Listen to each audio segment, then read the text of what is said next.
बिस्मिल्लाहिर्रहमानिर्रहीम। अस्सलाम वालेकुम जी नाज़रीन, आज हम कॉन्ट्रैक्ट एक्ट में एग्रीमेंट को डिस्कस करेंगे। कॉन्ट्रैक्ट एक्ट की सेक्शन 2 रूल ई में एग्रीमेंट की डेफिनेशन की गई है, लेकिन हम इसको डिटेल में देखेंगे। इन सारी टर्म्स को डिस्कस करने का मकसद ये है कि ताकि कॉन्ट्रैक्ट एक्ट और कॉन्ट्रैक्ट को अच्छे से और बेहतर तरीके से समझा जा सके। नाज़रीन, अगर आम जुबान में एग्रीमेंट को देखा जाए, ये हम सबको पता है कि दो फ्रीकैन के दरमियान किसी भी किस्म का या किसी चीज़ के हवाले से तबादला किया जाता है, इसको एग्रीमेंट कहा जाता है। मिसाल के तौर पर आप कोई गाड़ी सेल करते हैं तो गाड़ी सेल करने वाला और गाड़ी खरीदने वाले के दरमियान जो एक्सचेंज होगी, एक फ्री गाड़ी देगा, दूसरा उसके इवज रुपए पैसे देगा। आमतौर पर देखा जाए तो ये पर्सनल या फिर प्राइवेट तौर पर भी हो सकता है, लेकिन कॉन्ट्रैक्ट एक्ट में जो इसकी डेफिनेशन की गई है वो वाज़ेह तौर पर हमें बताती है ऐसा एग्रीमेंट जो इन्फोर्सेबल बाय लॉ होता है, ऐसा एग्रीमेंट काबिल कबूल होगा। इसके अलावा कोई एग्रीमेंट या कॉन्ट्रैक्ट काबिल कबूल नहीं होता। अब इसमें जो डेफिनेशन है वो क्या है? Every promise and every set of promises forming the consideration for each other is an agreement. हम अपनी सोशल लाइफ में बहुत से प्रॉमिस करते हैं।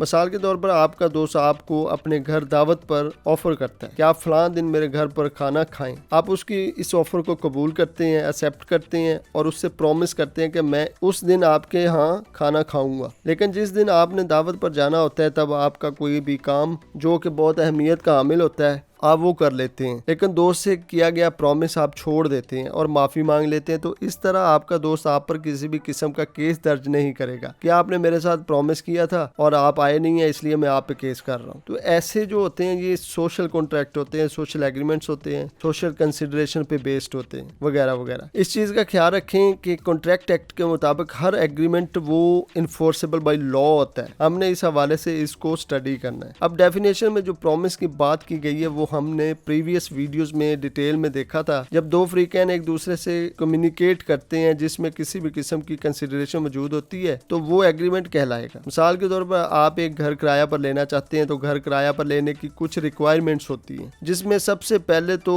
ऑनर और टेनर दो फ्रीकैन होंगे। उसके बाद ऑनर के कुछ राइट्स होते हैं जिसमें आप किराया टाइम पर देंगे, मकान वगैरह को नुकसान नहीं पहुंचाएंगे, जिस मकसद के लिए आप घर लेंगे उस मकसद के लिए ही इस्तेमाल करेंगे, एडवांस इतना देंगे वगैरह वगैरह। इसके बाद टेनर के भी कुछ राइट्स होते हैं। इसके मालिक मकान हर किस्म की मुरम्मत करवा कर देगा, उसके अलावा बिजली गैस पानी वगैरह की सप्लाई लगवा के देगा वगैरह वगैरह। अब ये सारी बातें एग्रीमेंट कहलाती हैं और अगर इनमें से कोई फ्रीक इन बातों पर पूरा नहीं उतरेगा तो ऐसा एग्रीमेंट इन्फोर्सेबल बाय लॉ होगा और आप कोर्ट में जाके इसकी रेमेडी अवेल कर सकते हैं। इस पूरी एग्जाम्पल में ऑफर हुई, फिर उसकी ऑफर को एक्सेप्ट किया गया। दोनों के दरमियान कंसिडरेशन क्या है? एक फ्री मकान दे रहा है और दूसरा उसको उसके बदले किराया के तौर पर पैसे दे रहा है। इसको कंसिडरेशन कहा जाता है। दोनों के इस प्रोसेस को एग्रीमेंट कहा जाता है। कॉन्ट्रैक्ट एक्ट की डेफिनेशन में भी इसी चीज को ही समराइज किया गया है। तो नाज़रीन, ये तो था एक शॉर्ट इंट्रोडक्शन। मजीद आने वाली वीडियोस में कॉन्ट्रैक्ट को डिस्कस करेंगे कि वैलिड कॉन्ट्रैक्ट कौन सा होता है। मेरे चैनल को सब्सक्राइब करें और बेल आइकन का बटन दबाएं ताकि आने वाली वीडियो से आप मुस्तफीद हो सकें। बहुत शुक्रिया। अल्लाह हाफिज।